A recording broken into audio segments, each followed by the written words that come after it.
My name is Ellie Carlin. I am the Chief Investment Officer for a healthcare real estate company in Miami, Florida. I'm also an alum of the Healthcare Masters of Business Administration program at FIU.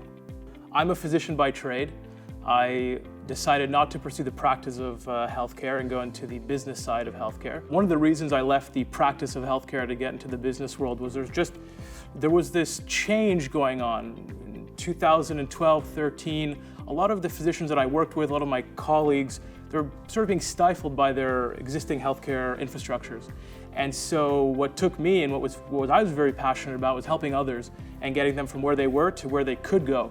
And getting the healthcare MBA really helped me do that. It really let me understand a complexity of issues and let me take that and bring it to the group that I work with now, or the groups that I work with, to get them from where they have a general idea of the business side of healthcare, but when we get together, we really expand upon it. What I've learned at Florida International University's Healthcare MBA is that healthcare, it's not local, it's global.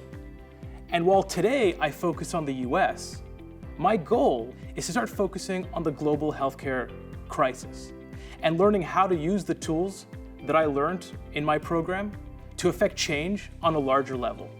One thing that really trumps all my amazing experiences at FIU was that we were working on a business review for a health system in Europe. One specific business review really stood out to me. A few months later, I was at a conference, and in fact, the CEO of this one health system that's in Germany was here in South Florida.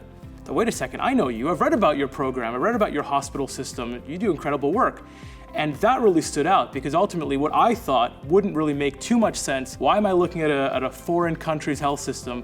Within a few months, I realized, wow, that was actually something that I needed. And to this day, we're still in contact, and my group works with their group. That to me really stood out, that you don't go into it thinking one thing, right? And you might, but you come out of it really with a very large perception or very large grasp of what's happening, not just locally, but internationally, FIU, right?